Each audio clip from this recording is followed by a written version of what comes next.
Adivinen cuál es el país que produce más petróleo en el mundo. ¿Arabia Saudita? ¿Irak? ¿Irán? Ninguno de los anteriores. Con 13 millones de barriles al día, el mayor productor es Estados Unidos. La coronación es reciente y es una de las razones por las que se ha caído el precio del petróleo. Estados Unidos está comprando menos porque está produciendo mucho más. Y todo esto tiene un responsable: el fracking. ¿Qué es el fracking?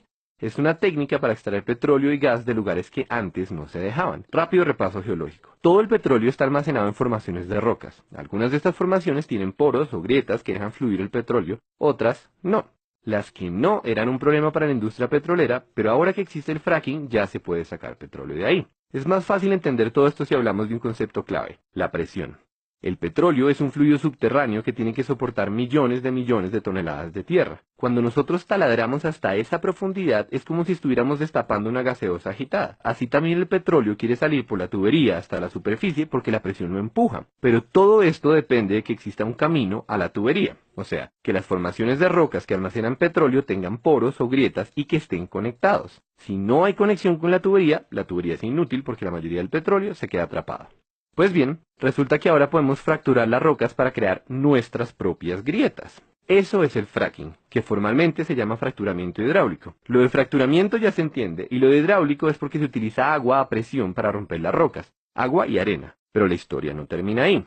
Para llegar a donde está el petróleo hay que perforar más o menos 2 kilómetros para abajo y otros 3 kilómetros de lado. Eso quiere decir que la tubería es demasiado larga y hay un montón de fricción, o sea que el agua que se inyecta pierde potencia a medida que avanza. La solución técnica de este problema es mezclar el agua y la arena con químicos que lubrican la tubería y así se combate la fricción que le quita poder al chorro. Pero ese cóctel es una para el medio ambiente y por eso el fracking es tan polémico. Para ser claros, no es que los pozos convencionales sean amigables con el medio ambiente, es que el fracking es peor. Básicamente estamos contaminando grandes cantidades de agua para romper rocas y buena parte del agua sucia que metemos se devuelve a la superficie todavía más sucia porque esas rocas tienen metales pesados y compuestos radioactivos. La contaminación es tanta que ya no es posible tratar el agua para hacerla potable. O sea, esa agüita se perdió y para siempre. Entonces, ¿qué se hace con el agua sucia? Lo usual es que la entierren muy profundo, el equivalente industrial a meter mugre debajo de la alfombra, pero hay un problema, o más bien varios. Resulta que en el subsuelo existen reservas de agua potable y si el agua sucia del fracking llega a mezclarse con ellas, tenemos un desastre ecológico tremendo. Por supuesto, la industria petrolera y los que ponen las normas toman un montón de precauciones para que no ocurra esto. Por ejemplo, los pozos tienen un revestimiento de cemento y tuberías adicionales con el objetivo de evitar que el agua contaminada se filtre hacia otros lados. La pregunta es si estas medidas son suficientes y esa pregunta es particularmente relevante en Colombia, teniendo en cuenta que las normas se basan en estudios que fueron hechos en Estados Unidos, y acá la geología es diferente y poco estudiada. Mientras que en Estados Unidos las reservas de aguas subterráneas no pasan los 400 metros de profundidad, en Colombia ya extraemos agua potable a 1500 metros. Esa diferencia hace más asustadores dos de los tres problemas que tiene el fracking. Problema número 1. Las grietas causadas por esta técnica recorren el subsuelo de forma impredecible.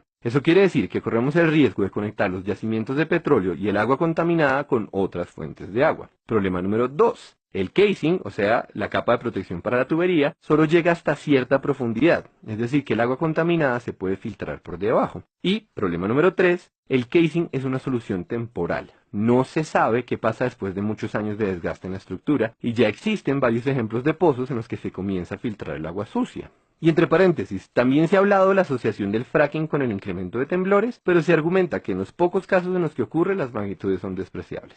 Ahora bien, dicho todo eso, es importante saber que hay más de 1 millón de pozos de fracking en el mundo, y ese dato es muy diciente. Nos dice que las consecuencias negativas del fracking teóricamente se pueden controlar, por lo menos a corto plazo, y también nos habla del rol protagónico del petróleo en la economía. Es que son 1 millón de pozos aumentando las reservas mundiales, y la cifra va creciendo, lo que nos trae de vuelta a Colombia. Colombia, que está por encima del 85% de los productores de petróleo del mundo. Colombia, cuya economía depende en buena parte de esta industria. Pero también Colombia, la que solo ha explorado 9 zonas en lo que va de este año, porque cayó el precio del petróleo y por tanto cayeron las inversiones. Para bien o para mal, esta es una industria a la que pertenecemos y tenemos que tomar decisiones.